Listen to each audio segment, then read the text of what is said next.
ಒಂದೊಂದು ಕಡೆ ಬಿಜೆಪಿಯಲ್ಲಿನ ಬಣ ರಾಜಕಾರಣ ಮುಂದುವರೆದಿದೆ. ಯತ್ನಾಳ್ ರಮೇಶ್ ಜಾರಕಿಹೊಳಿ ಬಳಿಕ ವಿಜೇಂದ್ರ ವಿರುದ್ಧವಾಗಿ ಸುಧಾಕರ್ ಸಿಡಿದೆದ್ದಿದ್ದಾರೆ. ನೇರವಾಗಿ ವಾಗ್ಬಾಣಗಳನ್ನು ಬಿಟ್ಟಿದ್ದಾರೆ. ಸಾಲದಕ್ಕೆ ಗಂಭೀರ ಆರೋಪಗಳ ಸುರಿಮಳೆಗೈದಿದ್ದಾರೆ. ಬನ್ನಿ ಇದಕ್ಕೆ ಸಂಬಂಧಪಟ್ಟ ಹಾಗಿನ ರಿಪೋರ್ಟ್ ನೋಡ್ಕೊಂಬೋಣ.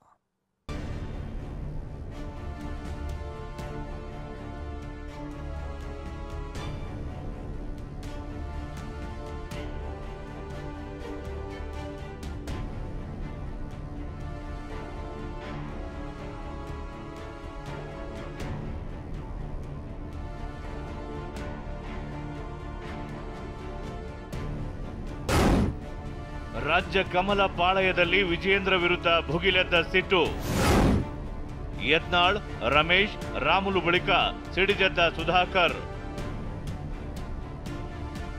ಬಿಜೆಪಿಯ ಆಂತರಿಕ ಕಚ್ಚಾಟ ಭುಗಿಲೆದ್ದಿದೆ. ಈ ಬಾರಿ ಬೆಂಕಿ ಉಂಡೆ ಬಿಜೆಪಿ ಸಂಸದ ಕೆ ಸುಧಾಕರ್ ಅವರಿಂದ ಬಂದಿದೆ. ವಿಷಯ ಏನಂದ್ರೆ, ಚಿಕ್ಕಬಳ್ಳಾಪುರ ಬಿಜೆಪಿ ಅಧ್ಯಕ್ಷ ಗಾದಿಗೆ ವಿಜೇಂದ್ರ ಮತ್ತು ಸುಧಾಕರ್ ಬಣದ ಮಧ್ಯೆ ಫೈಟ್ ನಡೆಯುತ್ತಿತ್ತು. ಆದ್ರೆ ಇವತ್ತು ಅಧ್ಯಕ್ಷಗಿರಿ ಬಿವೈವಿ ಬೆಂಬಲಿತನಿಗೆ ಹೋಗಿದೆ.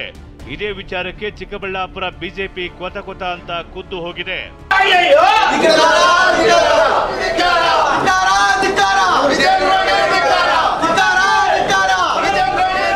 ಯತ್ನಾಳ್ ಬಳಿಕ ಸುಧಾಕರ್ ಕೂಡ ವಿಜೇಂದ್ರ ರಾಜ್ಯಾಧ್ಯಕ್ಷ ಸ್ಥಾನದ ಬಗ್ಗೆ ಆಕ್ಷೇಪ ಎತ್ತಿದ್ದಾರೆ. ವಿಜೇಂದ್ರ ಒಂದೇ ಸಲ ಪಕ್ಷ ಮುಗಿಸಲು ಹೊರಟಿದ್ದಾರೆ. ವಿಜೇಂದ್ರರದ್ದು ದ್ವೇಷದ ರಾಜಕಾರಣ. ಅವರಿಗೆ ಎಸ್ ಬಾಸ್ ಜಿ ಹುಜೂರ್ ಅನ್ನೋರು ಬೇಕು. ವಿಜೇಂದ್ರಗೆ ದರ್ಪ ಅಹಂಕಾರ ಇದೆ ಅಂತ ಸುಧಾಕರ್ ನೇರವಾಗಿ ಸಮರ ಸಾರಿದ್ದಾರೆ. ಎಸ್ ಬಾಸ್ ಅನ್ನೋರು ಬೇಕು, ಜಿ ಹುಜೂರ್ ಅನ್ನೋರು ಬೇಕು. ಇವರ ಕಾರ್ಯವೈಖರಿ, ಇವರ ಒಂದು ಅಹಂಕಾರ, ಇವರ ಒಂದು ದರ್ಪ ಇರ್ಬೋದು. ಅವರ ಹತ್ರ ಸಾವಿರಾರು ಕೋಟಿ ಇದೆಯೋ ಏನೋ ಗೊತ್ತಿಲ್ಲ.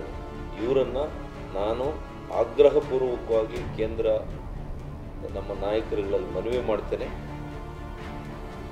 ಇವರು ಧೋರಣೆಯನ್ನಾದರೂ ಬದಲಾಯಿಸಿ, ಸರಿಪಡಿಸಿ, ಇಲ್ಲ ಇವರನ್ನೇ ಬದಲಾಯಿಸಿ ಅಂತೇಳಿ ನಾನು ನನ್ನ ಆಗ್ರಹಪೂರ್ವಕವಾದಂಥ ಮನವಿಯನ್ನು ತಮ್ಮ ಮೂಲಕ ಮಾಡುವಂಥ ಪರಿಸ್ಥಿತಿ ಬಂದಿದ್ದಕ್ಕೆ ಯಾವ ಸೀನಿಯರ್ ಲೀಡರ್ಸ್ನೂ ಕೂಡ ನಿಮಗೆ ಬೇಕಿಲ್ಲ. ಎಲ್ಲರನ್ನೂ ಕೂಡ ಸಮಾಧಿ ಮಾಡಕ್ಕೆ ಹೊರಟಿದ್ದೀನಿ. ಯಾವ ಜಿಲ್ಲೆಯಲ್ಲಿ ಕೂಡ ಚಿಕ್ಕಮಗಳೂರು ಸಿ ಟಿ ರವಿ ಅವ್ರನ್ನ ತಗೊಳ್ಳಿ, ಮಾನ್ಯ ಬಸವರಾಜ ಬೊಮ್ಮಾಯಿರವ್ರನ್ನ ತಗೊಳ್ಳಿ,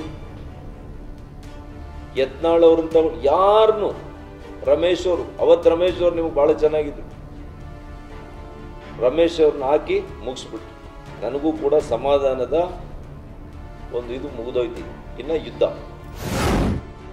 ಬಳ್ಳಾರಿ ಜಿಲ್ಲಾಧ್ಯಕ್ಷರ ಆಯ್ಕೆಯಿಂದ ದೂರ ಉಳಿದ ರಾಮುಲು. ಇದಿಷ್ಟೇ ಅಲ್ಲ, ಬಳ್ಳಾರಿಯಲ್ಲಿ ಶ್ರೀರಾಮುಲು ತಮ್ಮ ಅಸಮಾಧಾನ ಮುಂದುವರಿಸಿದ್ದಾರೆ. ಬಳ್ಳಾರಿ ಜಿಲ್ಲಾಧ್ಯಕ್ಷರ ಆಯ್ಕೆಯಿಂದಲೂ ದೂರವೇ ಉಳಿದು ಬಿಟ್ಟಿದ್ದಾರೆ. ಬಿಜೆಪಿ ಜಿಲ್ಲಾಧ್ಯಕ್ಷರ ಘೋಷಣೆಯ ಸುದ್ದಿಗೋಷ್ಠಿಯಲ್ಲಿ ಜನಾರ್ದನ್ ರೆಡ್ಡಿ ಕಾಣಿಸಿಕೊಂಡ್ರೆ ರಾಮುಲು ಬರಲೇ ಇಲ್ಲ. ಈ ಮಧ್ಯೆ ಬಿಜೆಪಿ ಜಿಲ್ಲಾಧ್ಯಕ್ಷರಾಗಿ ಅನಿಲ್ ಕುಮಾರ್ ಮೋಕ ಮುಂದುವರಿಸಲಾಯಿತು. ಬಳ್ಳಾರಿ ಗ್ರಾಮೀಣದಲ್ಲೇ ಅವರು ಬಂದೇವರಲ್ಲಿ ನಾವು ಈ ಬಾರಿ ಖಂಡಿತವಾಗ್ಲೂ ಕೂಡ ಗೆಲ್ಲಿಸ್ತೀವಿ ಅನ್ನೋಂಥ ಒಂದು ಮನಸ್ಥಿತಿಯಿಂದ ಅವರು ಹೇಳಿದರು. ಹಾಗಾಗಿ ಕೆಲವೊಬ್ಬರಿಗೆ ಹೀಗಿರುತ್ತೆ, ಇನ್ನು ಕೆಲವೊಬ್ಬರಿಗೆ ಬೇರೆ ರೀತಿಯಲ್ಲಿ ಇರಬಹುದು. ಅದೆಲ್ಲವನ್ನೂ ಕೂಡ ನಿಭಾಯಿಸಿಕೊಂಡು ಹೋಗುವ ಶಕ್ತಿ ನನಗೆ ವೈಯಕ್ತಿಕವಾಗಿಯೂ ಇದೆ. ಒಟ್ನಲ್ಲಿ ಬಿಜೆಪಿ ನಾಯಕರ ನಡುವಿನ ಮುಸುಕಿನ ಗುದ್ದಾಟ ಕಾಡ್ಗಿಚ್ಚಿನಂತೆ ಹಬ್ಬುತ್ತಿದೆ. ವಿಜೇಂದ್ರ ವಿರುದ್ಧದ ಅಸಮಾಧಾನ ಭುಗಿಲೇಡುತ್ತಲೇ ಇದೆ. Bureau report, TV9.